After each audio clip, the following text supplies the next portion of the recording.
Greetings, I'm Zachary Hepner. Pleased to share this Dvar Torah with you for Parashat Emor. Emor begins with the laws for the kohanim and then continues with the laws of the holidays, which includes special sacrifices and offerings. Right before the laws of the holidays, in Leviticus 22:17, teaches that the sacrifices must be without blemish. These laws echo the narrative of Jacob as he struggles with the angel and makes votive offerings in anticipation of his reunion with Esau. When any person of the house of Israel or of the strangers in Israel presents a burnt offering as a votive or freewill offering to Hashem, Jacob is the character in Genesis who makes a neder, a vow, to tithe his earnings upon returning to the Holy Land. The narrative at the Jabbok River takes place just as he's about to return home after his 20-year odyssey in Padan Aram. After prevailing in his encounter with the angel, Jacob's name is changed to Yisrael, which echoes the language in the verse, Ish Ish mi Beit Yisrael, any man of the house of Israel. The offering must, to be acceptable, be a male without blemish from cattle, sheep, or goats. Lirtzonchem, tamim zachar, babakar, bakesavim uvayizim. Without blemish is the word tamim, a word that echoes Jacob, who is described as an ish tamim, which means wholesome or simple man. The requirement that the offering be made and blemish-free echoes Yaakov, the tamim, and the mention of the cattle and sheep resonates with Rachel, whose name means you, and Leah, whose name may be related to the Akkadian word for cow. The allusion to Yaakov's offering to Esau is notable because the offerings may include goats. Yaakov originally fled Padan Aram because of the goat meat that Rivka had prepared for Yitzchak, and also the goat skins that Yaakov wore to impersonate Esau. Parenthetically, I propose that the Azazel goat in the Yom Kippur ritual alludes to Esau, who settles in Seir, a name that recalls Seirim, or Seirei Izim, or goats. The Torah warns that a blemished animal will not be accepted. You shall not offer any that has a defect, for it will not be accepted on your behalf. My father claims in his book, Legal Friction, that Yaakov's injury from the angel at Jabbok affected his male member. Even if this is speculative, the injury left Yaakov incapable of having more children. The Torah lists the injuries that disqualify animals from being sacrificed. The pasuk says, "You shall not offer to Hashem anything, ma'uch katut v'charut, any with its testes bruised or crushed or torn or cut.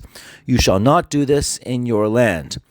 Uva'artzachem lo ta'asu."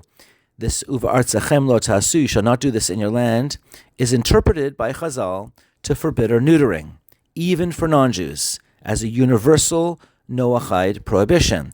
Here, however, Yaakov is returning to the Holy Land, to his Eretz, and he's returning as a blemished offering, in contrast to the verse's ideal that an unblemished offering shall be offered. The Torah could have included a burnt offering and a shlamim, an olah and a shlamim, together in the same pasuk, but instead it devotes a separate verse for the shlamim. V'ish ki akriv zevach shlamim laHashem lefal neder olen davar babakar v'kasamim tamim yeh l'ratzon kol mum lo yebo. And when anyone offers a sacrifice or a shlamim to Hashem, it must be without a blemish to be accepted. After surviving the encounter with Esau, Yaakov travels to Shalem.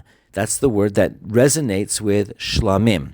Finally, the strange episode with Dina's near marriage to a stranger recalls the following verse. Umiyad ben nechar lo takrivu elechem elokechem mikol ela ki moshchatam bahem mum bam lo yiratzu lachem. The last verse of this pericope, nor shall you accept such animals from a foreigner as lechem for your God, for they are mutilated. They have a defect and shall not be accepted. Yaakov's near offering of his daughter to a foreigner, and the word lechem, bread, has a sexual connotation for marital relations. The word moshchatam, they are mutilated, also evokes the word Shechem, where the DINA episode occurred. Dina's brothers object, Vayomru, Hachazona yaset achotenu. Should our sister be treated like a whore? This resonates with the Emor pericope, which prohibits a priest from marrying a zona, a prostitute. Yaakov's sons demanded circumcision from the inhabitants of Shechem, which echoes the following verse in Leviticus 22, the subsequent verse where it states that an animal may only be offered on the 8th day, just as a Brit Milah is performed only on the 8th day or later. The Torah emphasizes how seriously Yaakov, who's now Yisrael, was injured by the angel. Each of us must face our own Lavans. In our own personal Padan Arams, we have to contend with our own Esavs. Yaakov made a votive promise to God when he started, and then spent 20 years with Lavan, and with much time to mentally prepare for his union with Esau. Yaakov made many large offerings in order to appease his twin brother, but just before returning, he faced a sudden, violent struggle and became injured. Despite all his preparations, Yaakov is left vulnerable, and he prays a raw, desperate prayer, Hatzileni na miyad achi miyad Esav, save me from my brother, from Esau. And yet just hours earlier, he had been named Yisrael by the angel, a powerful divine endorsement. When we offer our own nedarim and nedavot, vows and freewill offerings, we seek connection with the divine. But the Torah also reminds us how delicate an animal must be to be worthy of the altar. This should reflect our own sense of humility and vulnerability before Hashem. The sages were wise in saying that prayers today replace sacrifices, because when Yaakov was at his most desperate, he didn't offer a sacrifice, he offered a prayer. As a final note, Yaakov's prayer ends with a few more words. For I fear he will strike me, mother with children. This directly echoes Leviticus 22, verse 28.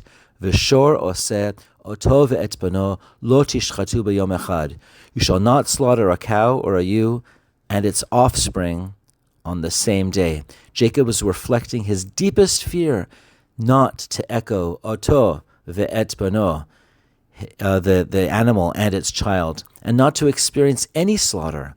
The Torah links Leviticus 22's laws of defects in animals for sacrifices to Yaakov's return from Padan Aram and his encounter with Esau. We learn about the vulnerability and power of prayer, how it reflects who we are and who we want to be. Wishing you all a Shabbat Shalom.